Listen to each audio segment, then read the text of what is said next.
Josh Heupel and the Tennessee Volunteers are looking to keep all their hype and momentum going heading into this game against the Kentucky Wildcats. Tennessee fans, they robbed us of our third game day this year. The game day should have been in Knoxville once again for the third time, but ESPN and College Game Day decided to go elsewhere. That's their mistake. That's not going to change, the amount of hype that this game has. Of course, Tennessee, Kentucky, always a great game, always a great rivalry game. But, Drew, picking it to you, this Kentucky team going into this season was projected to be an offensive, powerhouse. All the talk about Will Levis coming back, the development he's going to have, coming into this season. And we haven't seen that. This Kentucky offense has been failing. And, one of the biggest reasons why, I'll go ahead and say it, is the offensive line. The offensive line has been absolutely abysmal, giving Will Levis no time to throw. And because of that, the play caller, the offensive coordinator, he's shortened the playbook. He has simplified the playbook to the point where it looks like a recreational football team playbook. But, Drew, that's my take, kicking it to you. What's going on with this Kentucky offense? Yeah, it's been really weird this season. It hasn't been a 1 or 2 game thing. It has been over the course of the entire season, especially when you look at the scoring. Their highest, the most they've scored in a game all season was against Miami, Ohio, the first game of the season where they scored 31 points. But you look at these other games, 31 against Youngstown State, 31 against Northern Illinois, 19 against Ole Miss, which defense gave up 28 points to Vandy and 34 points to Auburn. Both those teams have no offense at all. And Kentucky they can't even get into the 20s against Ole Miss. And then they had the loss to South Carolina. Will Levis didn't play, but at the same time, it doesn't matter. You would think Kentucky had the weapons around them. Two touchdowns against South Carolina is unacceptable. And then they did have a pretty good win over Mississippi State, but they only scored 27 in that game. So, like you said, I think they did simplify the playbook a little bit. I don't think Kentucky's, going to the route they want to go in terms of taking shots downfield. That's where a lot of the talk came from. When Will Levis coming back, the Kentucky fans thought they were getting a downfield elite passing game. Will Levis is going to be slinging the ball 40, 50 yards downfield. And that just hasn't been the case. So, of course, everyone's seen Tennessee play this year. 20 points, 30 points, that's not going to cut it. That's not going to win you the game against Tennessee. Now, Will Levis is very capable, and we've seen a bunch of quarterbacks play this Tennessee defense and put up a lot of yards. Will Levis is capable of doing that, and Chris Rodriguez coming back has definitely given the Kentucky offense a little bit of a good – I don't know the right word I'm trying to look for here. The point is, Chris Rodriguez has helped the Kentucky offense out tremendously. He just came off having 197 yards against Mississippi State. And they're going to have to find ways to use him in this game against Tennessee because I don't think it's not that Will Levis is not capable of completing passes. It's more of can the offensive line protect him long enough for him to go through his reads and complete passes where he wants to complete them. So Chris Rodriguez is going to have a big game in this one if they want to keep Kentucky relatively competitive. I know Kentucky has a decent defense, but there's a lot of decent defenses that have played Tennessee and have been unable to really stop them at all. Yeah, that's a great point. Schematically with Josh Heupel and line the receivers up almost towards the sideline, and we separate it from the guys who are defending against the pass and the guys who are in the box defending against the run. And it's a numbers game, and we love to put the safeties in conflict, catch them with the play action, and all it takes is one step. You saw it in the Alabama game. Jalen Hyatt has stepped up into the shoes and filled the shoes of Cedric Tillman absolutely tremendously. And I was saying it throughout, the last couple of games that Cedric Tillman's been out. We're going to need a guy to step up. We're going to need a guy to step up. And Jalen Hyatt's done that 100%. And, it's not just that he's been playing great, which he has, but it's the scheme. And, with Cedric Tillman being rumored to come back this week, I would like to see him come back this week before, we go into Georgia and play them. But it's going to be a big step up having Cedric Tillman and Jalen Hyatt, on each end, at receiver, lined up at receiver. So, like you said, this Tennessee offense is going to score points. Hendon Hooker, after that Alabama game, is a dominant performance. He's a Heisman front-runner. This team is going to score points. Now, Kentucky defense is top 15 defense in the country, but it's not going to matter. You're going to have to be able to put up points. And another thing that I'm worried about, Kentucky's special teams has been bad. They gave up some big plays against Ole Miss, and Tennessee has too much speed.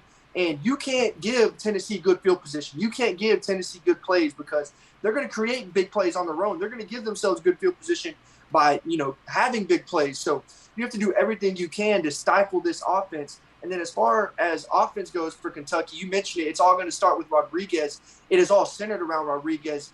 He's going to have the ball 30 times a game and rush for 200 yards. And this Kentucky offense is going to have to eat up 20 minutes for their time of possession if they want to have a chance, because you cannot give this Tennessee offense the ball. It only takes them 2-3 minutes to put together an 80-yard drive. So you have to chew up the clock. You have to eat up the time of possession. You have to keep our defense on the field, which is obviously the weakest part of the team by far. And, I'll go ahead and mention we are weak at cornerbacks. We have a couple of cornerbacks and a couple of DBs questionable.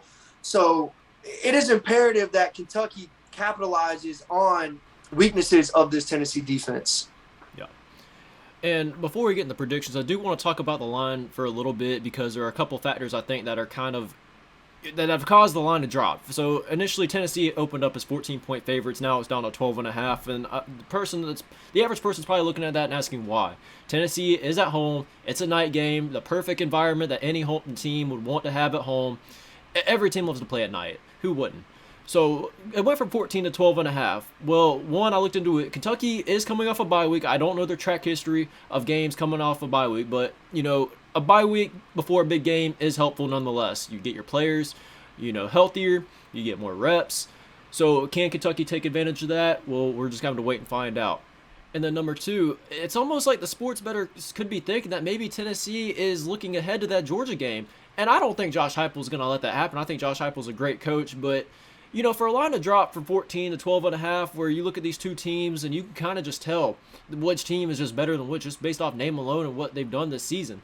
But some might have to assume maybe Tennessee is potentially looking ahead and they're going to try to coast through this game. They're going to try to get all this game healthy because obviously they're going to need to have all their guys ready for that Georgia game.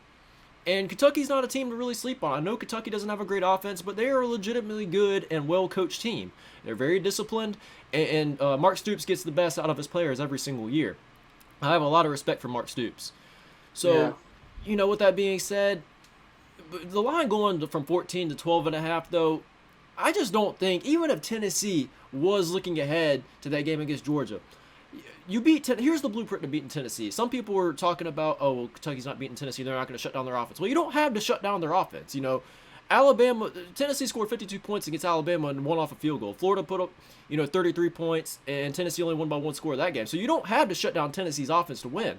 But you do have to have an offense that can go toe for toe in these shootout games. And Tennessee, a lot of these games are going to be these shootout kind of games. And Kentucky, that's the last thing I think Kentucky wants to get into is a shootout. Because Kentucky doesn't have that offense to put together these explosive drives in 2 minutes going 80 yards downfield. They're just not going to do that. That's not what they're built around. They're more of a ground and pound, kill clock, maintain time of possession, maybe force a turnover on defense.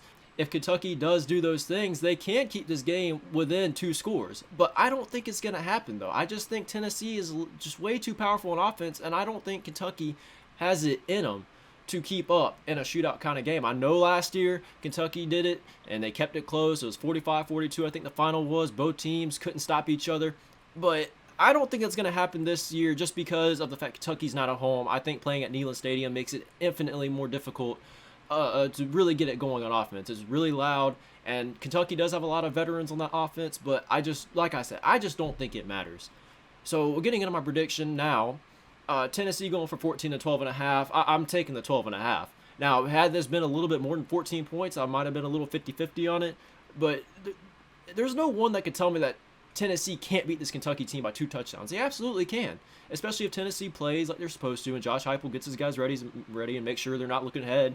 Tennessee could win this game by 3 scores or more just because Kentucky's offense just isn't good enough to keep up. Yeah, I always have a hard time picking, with or against my Tennessee Volunteers because I really do not want my own bias to come into it. But when I look at this game, you mentioned the inability to score for Kentucky. And this is a night game at home for Tennessee. And there has never been this vibe, this feeling from this Tennessee team as long as I've been alive. I'm being dead serious. I got ran through the gutter growing up in Georgia being a Tennessee fan. You can't even imagine the harassment that I got. But with all that being said, there has never been this feeling around this Tennessee team. We packed it out against UT Martin for our homecoming. People are comparing this to the 2018-2019 LSU Tigers, and I think that's a great comparison. I just think that we have the offensive firepower. We got a great D-line, which we mentioned. Kentucky is terrible in pass blocking, and our D-line is great at getting pressure on the quarterback. And we have a top 10 rush defense in college football. So I think that's going to be enough for us to cover. So give me Tennessee to cover.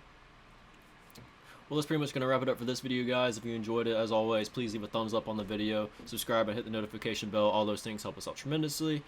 And let us know down below in the comments whether you think Tennessee is going to cover or not. What are some keys for both teams in this game? And as always, we'll just go from there. And we have another preview prediction coming out. Georgia and Florida should have been out already, and then this one. And then we'll probably pick up another game here in a day or two. So just be on the lookout for that. But we'll see you guys in the next video.